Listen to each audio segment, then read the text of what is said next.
Baik, bismillahirrohmanirrohim. Assalamualaikum warahmatullahi wabarakatuh. Oke anak-anak, kita mulai lagi kepada mata pelajaran SBK pada hari ini ya anak-anak ya. Kalian akan mempelajari mengenai bab 5, yaitu mengenal dan menyanyikan lagu daerah. Yang pertama yaitu jenis-jenis lagu di Nusantara. Apa sajakah itu? Nah, terbagi menjadi 4 ya anak-anak ya. Yang pertama, lagu rakyat, lagu klasik daerah, lagu populer daerah, dan lagu dolanan. Nah, sekarang masuk kepada pengertian lagu rakyat. Apa sih lagu rakyat itu? Lagu rakyat adalah lagu yang diwarisi dari generasi ke generasi melalui budaya lisan dan tidak dikenal pencipta atau komposernya. Ciri-ciri lagu rakyat. Yang pertama, sederhana. Lagu biasanya tidak terlalu panjang dan tidak memiliki variasi nada dan melodi. Yang kedua, bertemakan kehidupan dan pergaulan rakyat. Misalnya, berkebun, bertani, adat istiadat, dan kepercayaan masyarakat setempat. Ya. Lalu yang ketiga, meriah. Artinya, memiliki irama yang riang, bersifat menghibur, dan jenaka. Lalu ciri-ciri yang keempat yaitu bebas. Artinya tidak terikat pada aturan baku seperti pada tari klasik.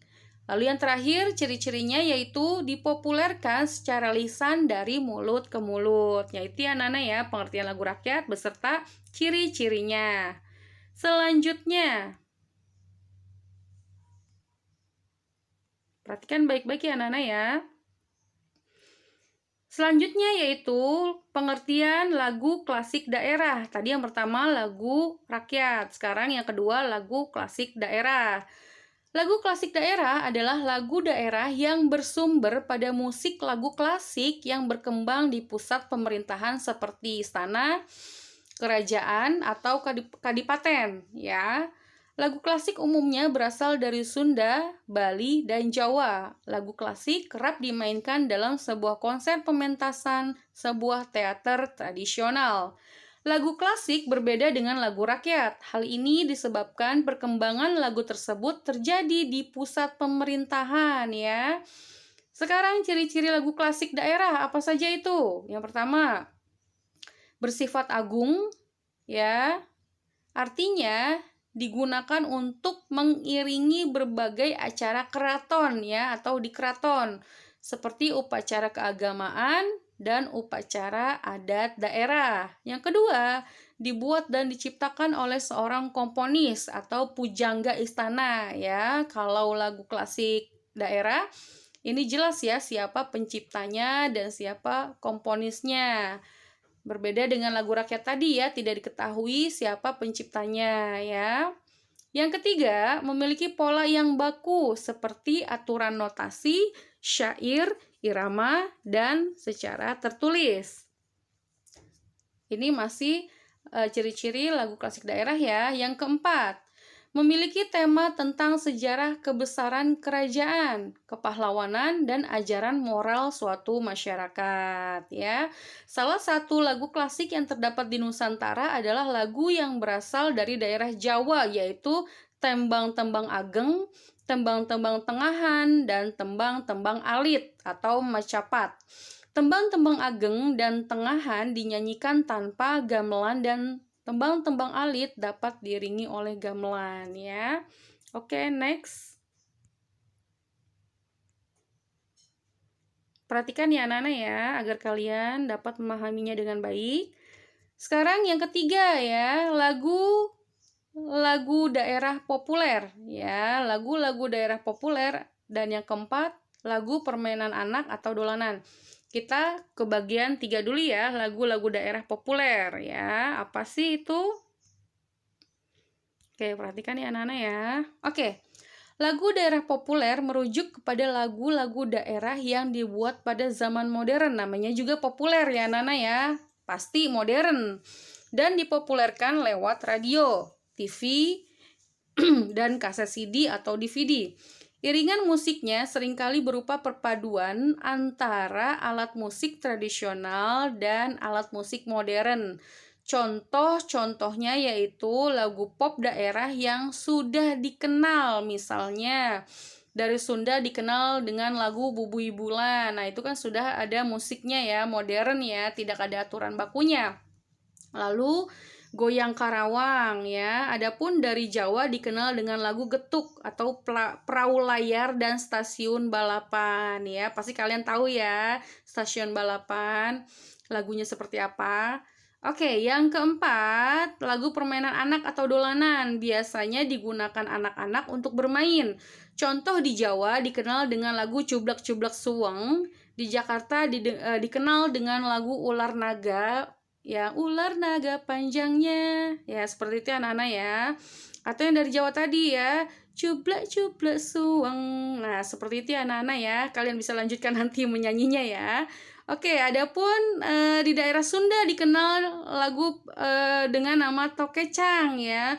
Tokecang, Tokecang. Nah, seperti itu anak-anak ya. Kalian bisa lanjutkan juga ya nanti lagunya di rumah. Oke, kalau dari Maluku dikenal dengan lagu Rasa Sayangi ya, yang digunakan untuk berbalas pantun. Nah, seperti itu anak-anak ya. Oke, selanjutnya. Oke, yang kedua, unsur-unsur musik dalam lagu daerah. Apa saja sih unsur-unsurnya? Nah, tentu ada unsur-unsur musiknya ya, Nana ya. Yang pertama, nada. Nada itu apa sih? Tinggi, rendahnya bunyi dalam musik. Nah, itu nanti pengertiannya kalian bisa baca sendiri ya. Miss Rifki akan bacakan unsur-unsurnya saja. Yang pertama, nada. Yang kedua, irama. Yang ketiga, dinamik. Yang keempat, tempo. Ya, Nana ya. Nah, perlu kalian ketahui, tempo ini terbagi menjadi beberapa jenisnya ya, Nana ya. Beberapa istilah tempo ya, tempo utama dalam musik non-tradisional yaitu ada tempo largo, lento, ada gio, andante, moderato, allegro, vivace, dan presto. Nah, itu ya unsur-unsur musik dalam lagu daerah ya. Serta pembagian dari tempo ya, tempo utama dalam musik tradisional. Oke. Selanjutnya, yang ketiga yaitu ciri-ciri dan fungsi lagu daerah. Apa saja ciri-cirinya? Yang pertama, menceritakan keadaan, lingkungan, dan masyarakat setempat. Yang kedua, mengandung nilai-nilai kehidupan. Yang ketiga, mudah dipelajari. Yang keempat, biasanya tidak diketahui pengarangnya. Yang kelima, mengandung dialek yang khas ya. Lalu fungsinya, yang pertama, digunakan sebagai sarana upacara adat, contohnya upacara adat pernikahan. Yang kedua, pengiring tari, contohnya yaitu pengiring tari saman dari Aceh ya. Itu kan fungsi lagu daerah ya, ada ya untuk pengiring tari pengiring tari saman dari Aceh. Kalian pernah saksikan kakak-kakak kelas kalian di SMP ya. Lalu yang ketiga, media komunikasi ya. Sebagai apa sih? Sebagai media komunikasi secara tidak langsung ya, menjadi media komunikasi ketika diadakan pertunjukan lagu daerah. Hal ini karena dengan adanya pertunjukan tersebut banyak orang berkumpul untuk menonton ya. Jadi menjalin tali silaturahim juga ya Nana ya, seperti itu ya. Terbangunnya komunikasi antar sama masyarakat, itu maksudnya ya. Oke, yang keempat, sebagai sarana bermain, seperti contoh permainan cublak-cublak suang dari Jawa Tengah ya, dipakai juga tuh ya, Nana ya, sebagai permainan ya, iringan permainan. Lalu yang kelima, sebagai media penerangan ya, untuk mempromosikan keanekaragaman budaya Indonesia. Lalu yang terakhir yaitu sebagai iringan pertunjukan pada acara tradisional. Yaitu tadi anak-anak ya, ciri-ciri dan fungsi lagu daerah. Baik, selanjutnya. Yang B, teknik menyanyikan lagu daerah. Apa saja tekniknya? Yang pertama, menghafalkan nada dan melodi lagu daerah. Yang kedua, memahami irama dan tempo musik. Lalu yang ketiga, memahami arti syair dan lirik lagu. Yang keempat, mengucapkan sesuai dengan dialek lagu daerah tersebut. Yang kelima, teknik menyanyikan lagu daerah dapat pula dilakukan secara unisono, yaitu bernyanyi dengan satu suara saja, tidak ada pembeda antara suara 1, 2, dan 3. Dan vokal grup ya, bisa dinyanyikan dengan teknik vokal grup, salah satu jenis paduan suara yang hanya terdiri dari 10 orang saja ya, nggak lebih dari 10 orang. Dan biasanya kalau vokal grup ini tidak membutuhkan seorang dirijen untuk memimpin sebuah lagu yang dinyanyikan ya. Dan jumlahnya biasanya kalau vokal grup lebih sedikit daripada paduan suara ya Nana ya. Oke, hal-hal yang perlu diperhatikan dalam teknik vokal antara lain. Nah, ini penting ya anak-anak ya. Apa saja yang perlu diperhatikan dalam teknik vokal? Yang pertama, artikulasi, yaitu pengucapan ya. Kata demi katanya itu harus jelas ya. Apalagi bahasa daerah ya, harus jelas ya pengucapannya agar orang yang mendengarnya juga jelas. Oke, yang kedua, prasering. Aturan pemenggalan kalimat yang baik dan benar sehingga mudah dimengerti ya pemenggalan kalimatnya.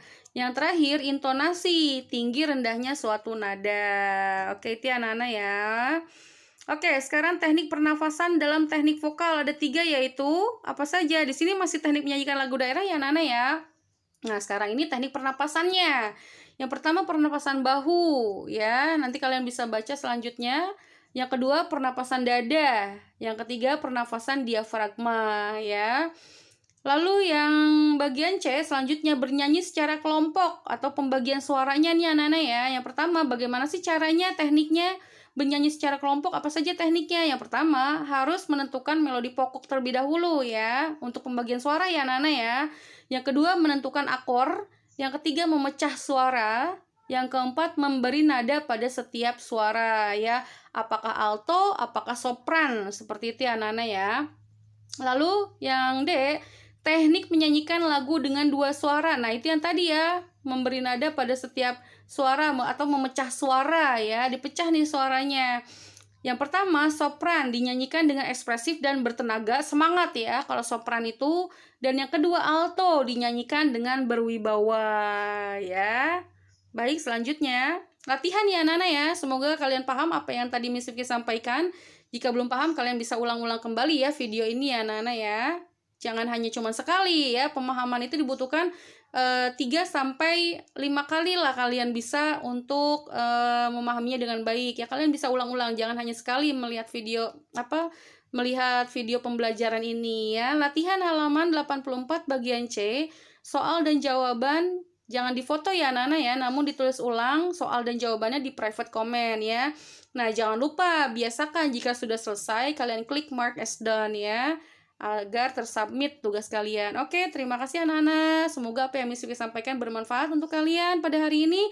Alhamdulillah and good luck. Stay healthy. Wassalamualaikum warahmatullahi wabarakatuh.